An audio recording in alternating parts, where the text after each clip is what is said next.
Well, we've selected our tree for our lone wolf sit and climb. What I want to show you is how to take the sit and climb from the pack position to get it assembled, ready to put on the base of the tree. So what we're going to do, undo our bungee cord.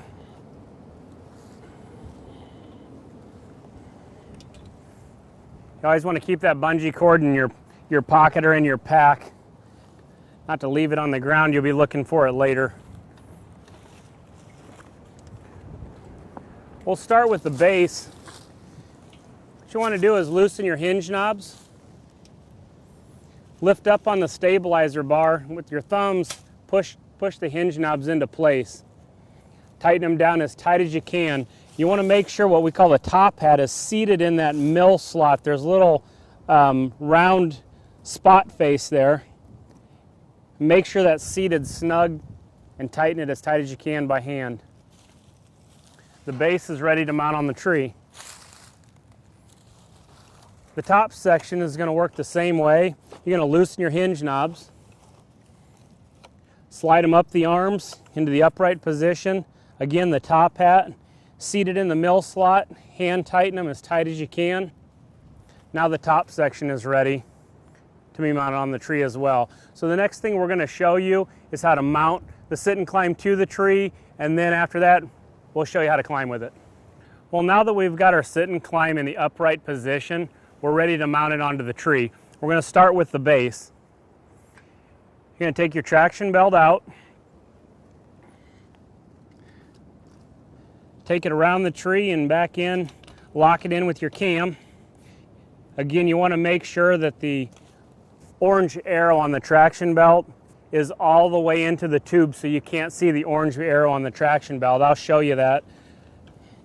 The orange arrow on the end of each traction belt, that's what you do not want to see once it's inside the tube.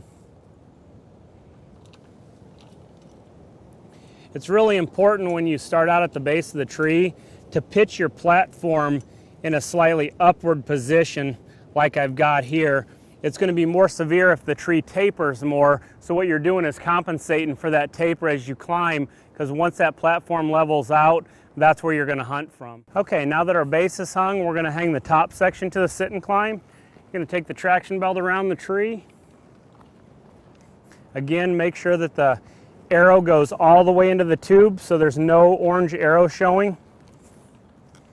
Again, you're going to want to pitch the front lip of this stand up in the air so to compensate for the taper on the tree. The next step is going to be to take your stabilizer straps. And what we do is you want to make sure you adjust the stabilizer straps out as far as you can to create as much travel room as possible so when you're climbing the tree they don't bottom out. But these stabilizer straps are very important. If the bottom section did get away from you, it'll keep it from falling all the way to the ground. You know, a question that's asked a lot is, on a sit and climb, how do you get the seat pad out of your way when you're climbing? I'll show you how to do that. On the back of the seat, there's actually the strap that goes around the tree. What I do is I simply take it over the top of the hinge arms and down around the frame in front of the seat. By doing this, I can actually fold the seat cushion up so it's actually up out of my way when I'm climbing so I can see my feet underneath the hinge arms on the base. Okay, now we've got the sit and climb hung on the tree. The seat pad is actually in the folded position so it's back out of your way. Now the most important thing when you're hunting from an elevated position is to make sure you tether yourself to the tree before you ever leave the ground. So as you can see, I've got my tree strap around the tree. I'm going to climb into my stand now.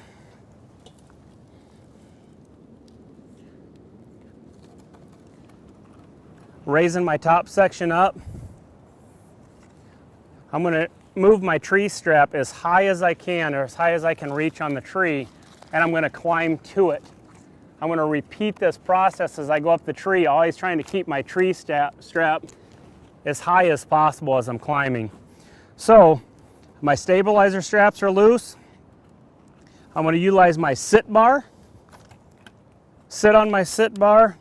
I'm going to stick my feet underneath the hinge arms below the stabilizer bar. By rocking my ankles forward, pointing my toes down, I can disengage the traction belt from the tree, raise the platform, always standing up or stepping into the platform to seat it against the tree before you start to climb with your top section. Now I'm ready to take my top section, raise it as well, sit on my sit bar again, my feet go under the hinge arms, rocking my ankles forward, disengage the traction belt, seat the platform firmly, go through the same motion again with the top section. Again, you're going to want to raise your tree strap on the tree and climb to it. Now that we're up into the hunting position, we're going to adjust the seat to the height that we want.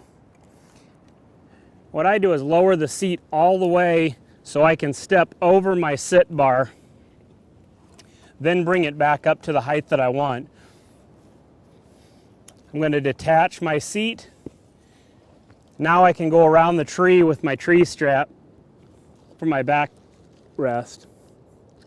One thing that's very important is always making sure that the strap on the back of your seat cushion is below the traction belt. This way, if you sit down in the seat and it tugs on it, it doesn't pull your traction belt down. Once you've got it set, you're going to grab your stabilizer straps. At the same time, you're going to cinch those down snug. Don't over tighten them, but snug them, and what that's going to do, it's going to make that top section rock solid. Okay, we're all done hunting with our Lone Wolf sit and climb. Now I want to show you how to safely climb back down to the ground with your sit and climb. And when we're done with that, I've got a couple tips regarding the seat cushion that can help your all-day hunts be a lot more comfortable. We're going to start by undoing our seat cushion here.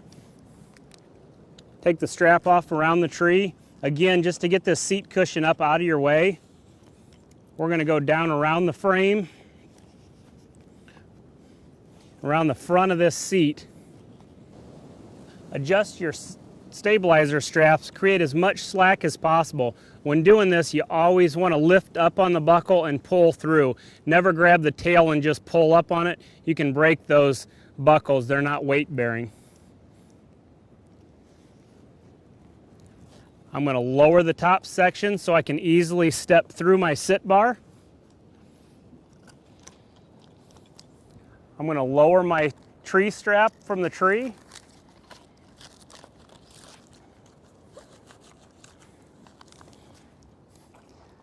I'm going to sit on my sit bar, sticking my feet underneath the hinge arms, rotating my ankles again,